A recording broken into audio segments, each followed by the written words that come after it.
I'm sitting with my friend and housemate and PhD in physics, Dr. Yannick Zimmerman, and we have conversations about AI all the time, and we decided just to turn the camera on for this one. And particularly in this video, we would like to teach you how to think with AI and how to leverage AI to get ahead in life, to think 10 times faster, 10 times clearer, and effectively be 10 times more efficient, and how to actually use ChatGPT or other AIs so you're not just getting generic responses that everyone else is getting and you're actually getting a co-pilot for life. So Yannick, welcome. Let's do it. Nice, that's funny to do it, yeah. Yeah, this is going to go on both our YouTube channels, by the way. So you'll find Yannick's YouTube channel somewhere in the comments, and you can go and find him as well if you're watching on my channel. Do you want to give a little bit of an intro, just your background into technology, AI, all these things, because you're quite the wizard when it comes to technology. Sure, so I started programming when I was 15. I wanted to hack my teachers back in school then and kind of just kept going since then. Studied physics, and now I'm doing web development and product development. And I don't know, I just went down the rabbit hole the last couple of weeks, just reading all the AI insights and news and kind of the cutting edge stuff. And then I think originally my friend Kevin, or our friend Kevin, made me aware of that whole use AI more to think and reason it through stuff. Plus the Signal Substack that I sent you that I really enjoyed. And I don't know, I had some really good uses for that whole second brain model of AI for like my quitting my job, starting my own business, and then negotiating some business deals around the quitting of my job. Awesome. Yeah, I think that's a really good place to start, because for a lot of people, they maybe haven't thought about AI in terms of reasoning and having this external brain. I certainly hadn't until you kind of showed me the stuff that you were doing. You gave me some really cool prompts as well. This is not going to be a video about prompts, but you did give me some really great prompts to put into my ChatGPT to actually get it thinking through the lens of leverage. And there's a funny story I'll share in a little while on that about a salad. But what do you think is the biggest mistake or mistakes that most people are making when they're using AI? What are people getting wrong where they're not getting the maximum value or the maximum efficiency or leverage out of the technology? Good question. I mean, in part we're still using ChatGPT like it's the version of it that came out 2 years ago, where, you know, it's like a small model, knows some stuff, but it can handle that much context and information, and we just kind of put our questions into it. And we are missing the fact that now we can basically dump all of our lives, all of our goals and kind of context, how we grew up as a child, what we're currently working on, what we're reading, what ideas we're consuming. You can just dump all of that into it, and then with that background knowledge start asking it questions or discussing things, figuring out our strategy that we want to move into, all of that. So really adding more context to your discussions with AI. Yeah, and people are using it like Google, right? So they're going in and just asking simple questions like, give me the three best exercises for this, or tell me how to make more money in my job. But they're not giving the context to the skills that they have or the experience that they have or anything that's needed in the decision-making process. Let me pick that up, and another way of thinking about that is, you know, you have your whole working process, and then often you have like outputs. You know, for example, you write videos or Instagram posts, and then a lot of people use AI to help them write the posts or help them write an email, so kind of for the outputs of their actual working process. But what you can use it, or what I was using it more and more now for, is using it on the input side. Like before I actually got started working on things, I'm using it to figure out what do I want to use it for, what should I be working on, what's kind of the direction I want to move into. Yeah, that's the most important question too. People, I think, just work blindly, and a lot of the time when I work with people, they're just doing stuff, but they don't answer that question, what should I be working on? Yeah. And I think that's, for me as well, with AI recently, it's been really helpful in just identifying, okay, what is the high leverage task that I should be doing? What is the thing that I should be doing more of, less of? What should have my attention right now before I start work. So I'm not just doing, but I'm doing the right thing as well.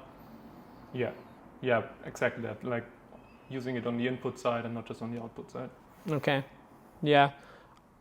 For someone who wants to start using it on the input side, what does that even mean? Okay, so let's take somebody who's in the online space, right? Some sort of online business owner, creator, consultant, maybe somebody who's running some sort of an agency. What do they need on the input side from a business standpoint? And then what about somebody who's just a normal person who wants to think better and maybe use it for managing their emotions and their relationships and replacing their therapist and their to-do list and all of these things? Like, what does that actually look like in terms of input for those people? Okay, so I can talk about 2 examples that I was using it for. Let's start with the therapy stuff. What I literally did is I just took my journal entries from the last, 2-3 years, just copied it all, pasted it in, and then just asked it for what kind of recurring patterns can you see in here? What am I always struggling with? What is an angle to look at the whole or my issues that I haven't really considered before? And just telling it to reflect a little bit and then also open up new perspectives, or write yourself imagine you myself from in 10 years future time, and you're going to write a letter back to myself now. What would that letter look like? These sort of things. And then secondly, for the business stuff, so what I was using it for is I wasn't like a decision where I had to make a decision where, do I want to stay with my old company? Do I want to start another project? Do I want to become self-employed, start my own business?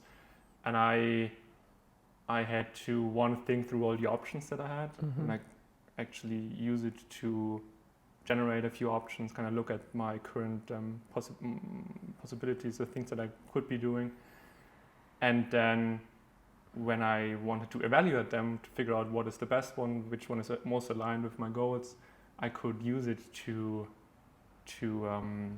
spin up like stories or potential paths how these different options can unfold.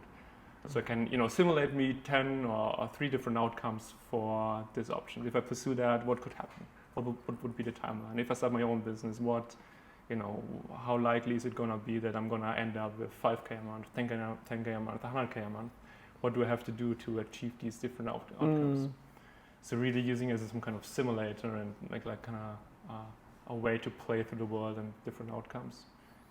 Something that's really interesting and also quite funny. So when you sat down with me and you took my ChatGPT thread and you gave it some prompts, just some guidelines on how to think.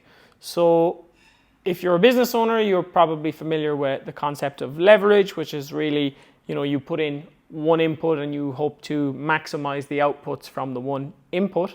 And I think with ChatGPT, right, that is a form of leverage, which we kind of just talked about, or with AI in general, you can use it for the input and maximize the output by, optimizing the strategy and the path and the things that you do. So you put in a few guidelines and definitions into my ChatGPT around how to think, and one of them was to think through the lens of leverage. And we gave it a definition for that. It was like use Naval's definition, I think Hormozi's definition. There was a few thought leaders who have definitions of leverage, and we gave it that context. And now every time when I ask it to, even something that's not related to business, it gives me the answer through the lens of leverage, which means that every time I make a decision, using AI, getting it to help me to make the decision, it's presenting me with the most leveraged option, which over the course of your life, if you're always making more leveraged decisions, it leads to better outcomes. And something really funny is that I had only a few ingredients in the fridge. I had a pear, I had some goat's cheese, I had some jam, and I put these 3 ingredients into ChatGPT and said, can you come up with a recipe using these ingredients, because I don't have much in my house. And it came back with a high leverage salad recipe. And it broke, I showed you this, it broke down each component of the dish. And it was like very efficient in terms of time. It's ready fast. It scales very easily. So if you want to make a big portion, it's very easy to scale. It also is cost efficient in terms of ingredients. And it's funny, but it also, that small thing, it could have spat out a 45-minute recipe. It gave me something that was ready in 10 minutes that was easy to serve to a lot of people. That's not the true power or the value of it, of course, but it's just interesting to see that it really takes those things into consideration. If you give it the parameters to think through, it really does actually think through those parameters. So if somebody is trying to achieve something and they want to make decisions that lead to that outcome, if they give the context of this is what I want to achieve, can you help me to make decisions that align me with this outcome? And they constantly refer to ChatGPT and give it context, or I keep saying ChatGPT, it's not just ChatGPT, it can be any of the large language models, it's just the one I use. That's going to allow them to essentially get closer to their outcome. Yes, and in your example with the salad, I actually love the fact that it mentioned that it's gonna look good and is like good content for Instagram. I forgot that too. That was one of the points where I was like, yeah, that's actually true and helpful. And if you start, if you really want to push and you start optimizing every single of your meals so that you get some kind of content out of it, it's not gonna be much, but then if you do that for 5 years, it's gonna compound, right? So I'm not sure what was the question.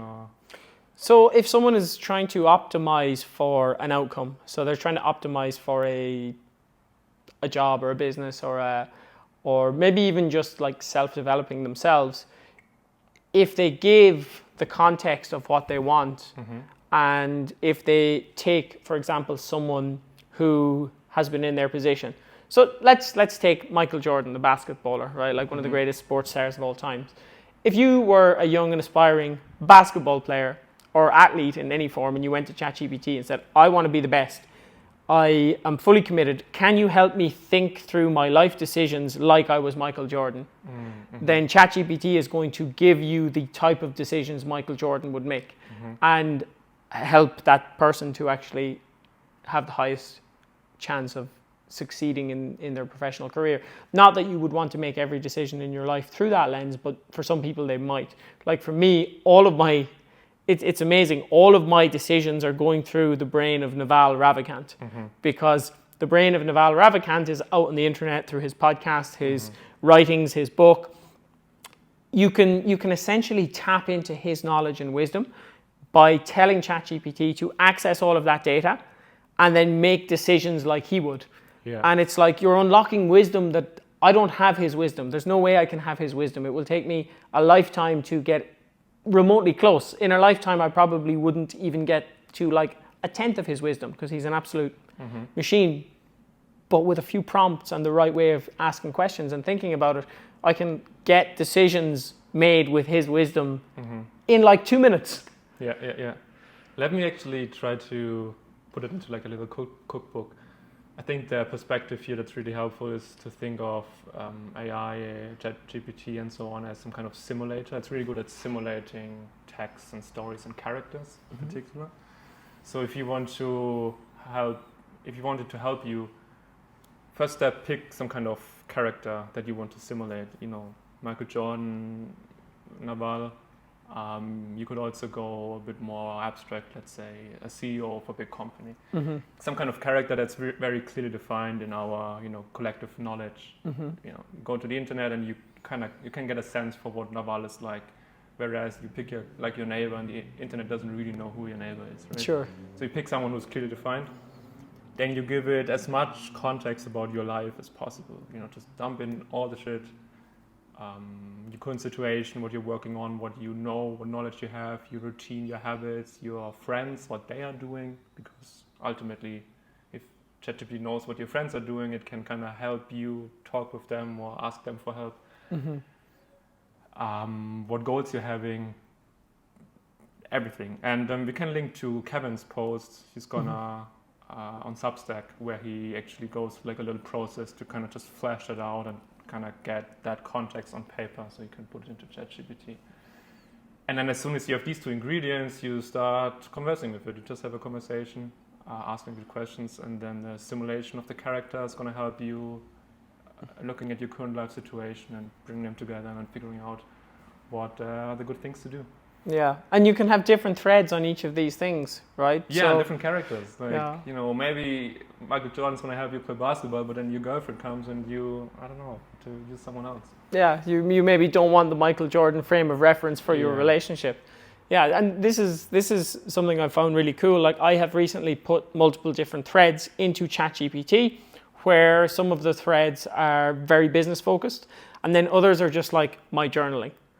One thing that I actually started the other day as well, which I thought was really cool, was a health thread, where, like, I'm 30 and a half now, and throughout my years I have a ton of injuries. I've been sick a bunch of times, I've been to the doctor a bunch of times, I've been to the hospital a bunch of times, and I don't really have any data or any hard data or any real memory of any of those. Like, I remember, that time I went to the hospital, but I don't remember what medicine I was given. I don't remember what doctor I worked with. Like, I don't remember any of that context. Yeah.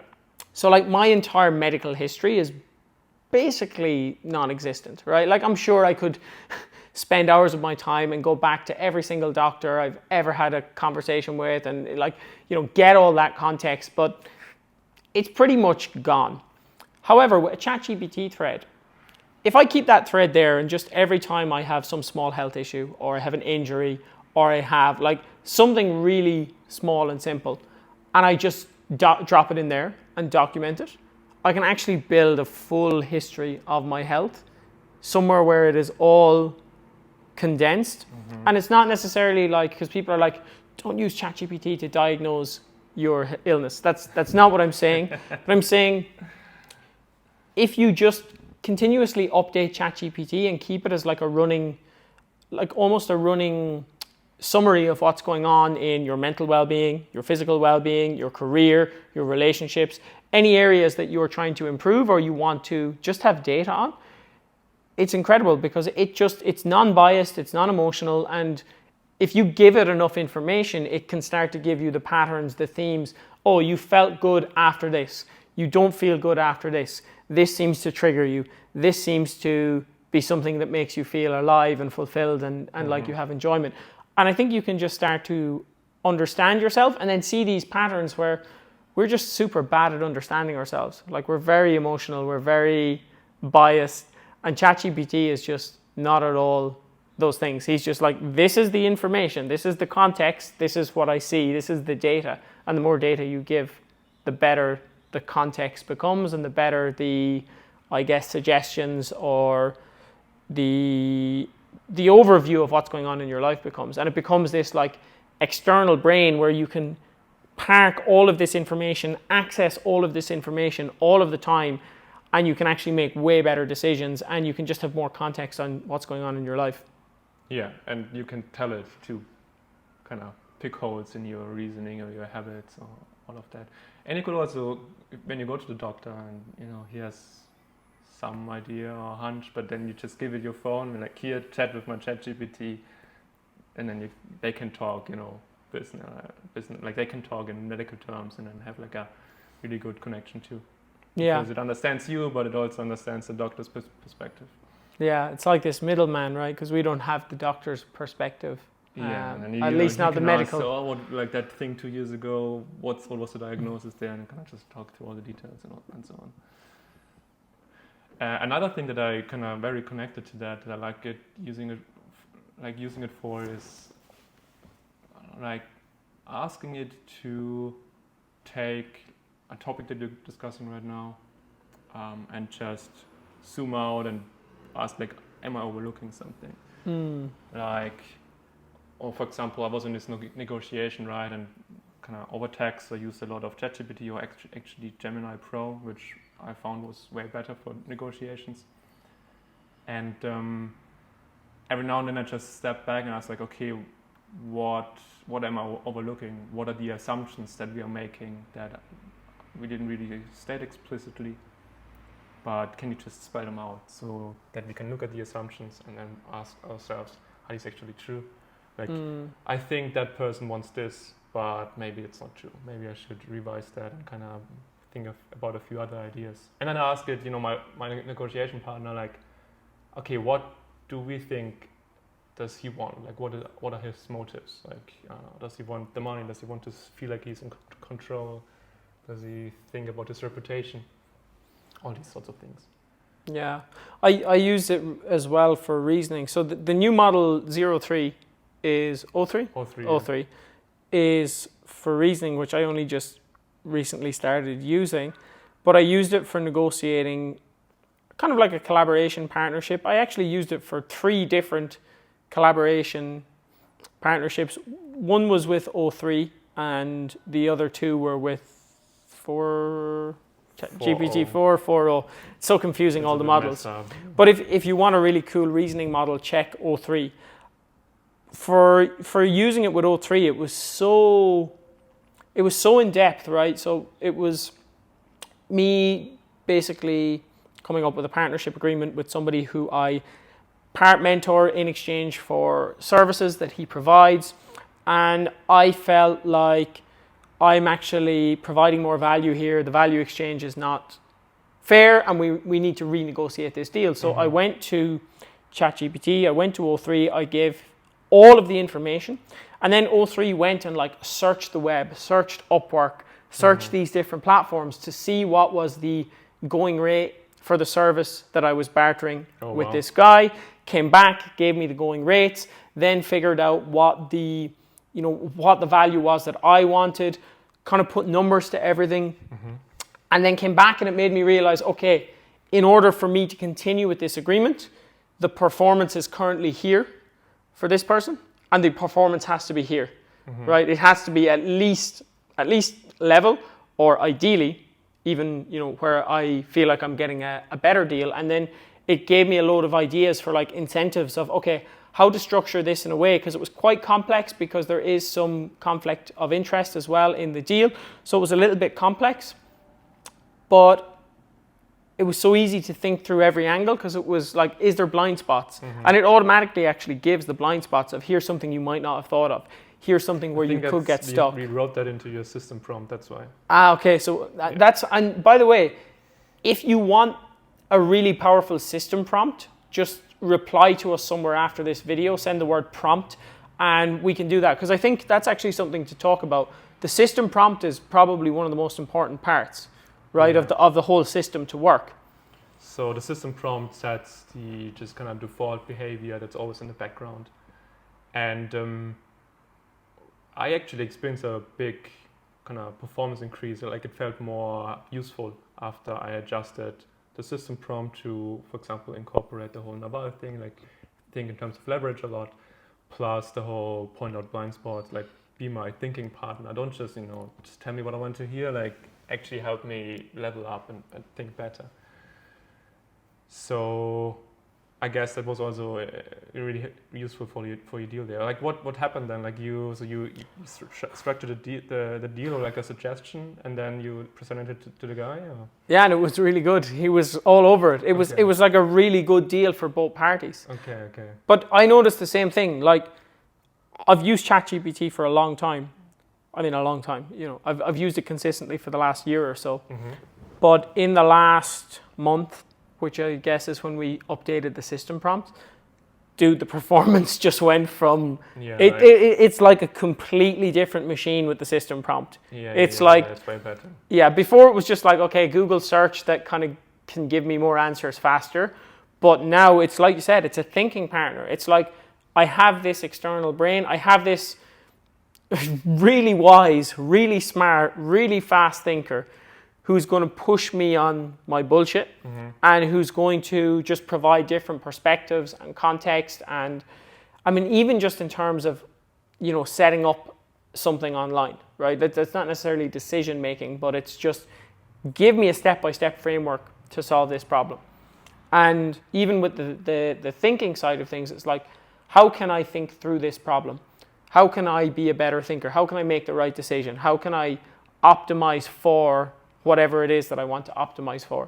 That system prompt just changed the machine entirely.